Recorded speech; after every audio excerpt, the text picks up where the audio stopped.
So the $1 million B2B question: how can you get more high quality leads without spending any more money? In this video, we're going to be looking at a Google Ads campaign of a company who is competing in a highly competitive and highly saturated industry, business banking, and how with this campaign alone, they've managed to strategically outmaneuver everyone else in that industry. Not only is this method a great way of reducing your cost per lead in Google Ads in highly competitive industries, but I also hope it gives you some ideas and some tactical advice to go and implement for your own company if you are looking to increase the number of leads at a lower cost, which I imagine you are. So let's get into it. The business we're going to be looking at in this example is Tide.co. And as mentioned, they're a business bank account. Now, like most others in this industry, they bid on queries in Google Ads, such as business bank accounts, because, well, that's just what they are. And as you can see here, you got Monzo, you've got NerdWallet, which is actually going to be a comparison site, so it just shows how profitable this niche is. General rule of thumb is if comparison sites are bidding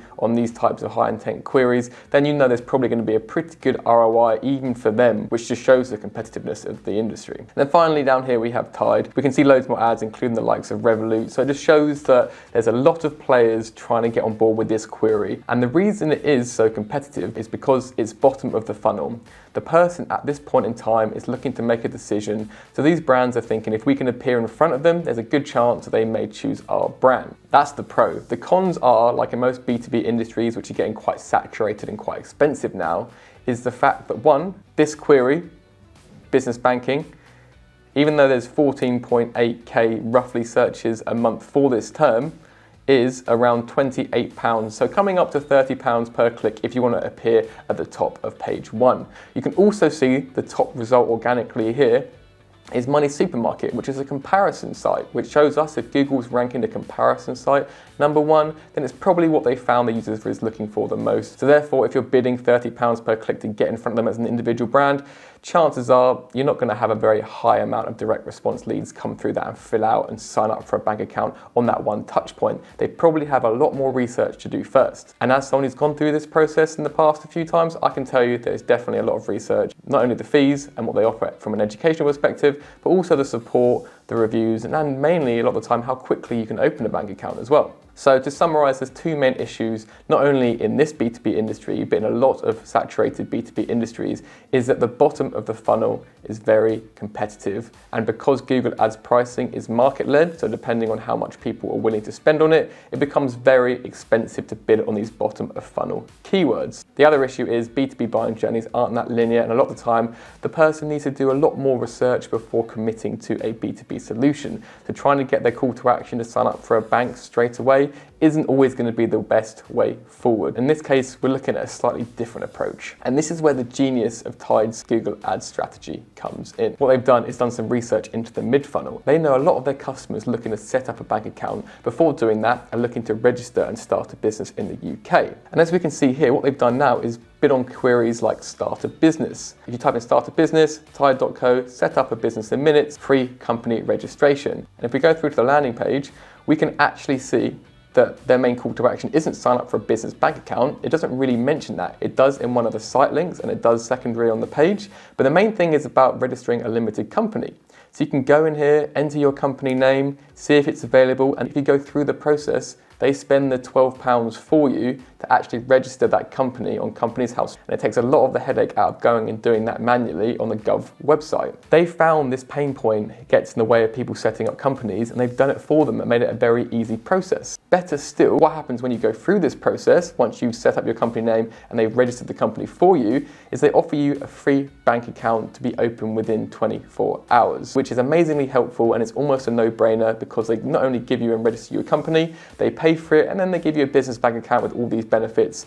And at that point in time, they're the only business bank account which you're considering. And because they're offering all this other augmented value, then it seems silly not just to open the bank account and start your banking process with these guys. This is the essence of getting to know your customer journey. And because Tide knows their customer and knows this is the usual process flow they go through before setting up a business bank, they're able to compete before the customer has even thought about the fact they may want a business bank account. And even better still, if we look at the cost per click for start a business, it's only around £3 to get in front of the user.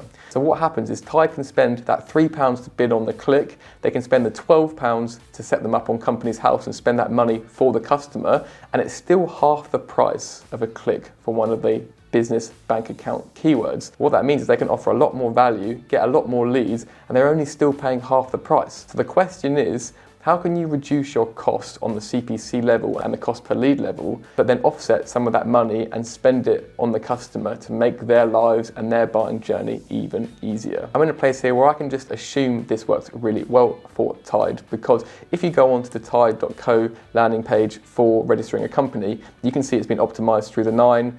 It's got this custom integration and then pushes through to Companies House. It's a really nicely optimized landing page. Whereas if you go to the business bank account landing page, this is literally the landing page. It's just a page on their site, which means they haven't optimized user experience. They haven't looked at probably A/B split testing. They're just sending customers to that site probably as just a touch point because they know the conversion rate is so low. So they're spending money here probably at a loss, but to get them into their wider marketing flywheel across paid social and other platforms. This process here in marketing is called growth hacking, and it's all around finding different ways and different levers to pull in order to expedite user growth, besides all the traditional methods and the same ways that your competitors are going after the market. The moral of the story here is to work out how you can get in front of your customers using Google Ads mid-funnel, and what call to action you can offer them, which allows them to eventually buy and use your service without having to think about going into Google and typing in a bottom of funnel keyword. If you find this growth hacking opportunity and a mid-funnel call to action point, optimize the hell out of your account from Google Quality Score, from landing page experience, and do as much A/B split testing as you possibly can to increase that conversion rate before other people cotton on to what it is that you're doing and try and mimic it, like I imagine people are going to start doing with this Tide process very, very soon. I hope you found this useful today, guys. And if you want to learn more about B2B marketing strategies, which we think work and will work really well over the next 12 months, then here's a video I think you guys could really enjoy. So have a good week, guys, and speak to you next time.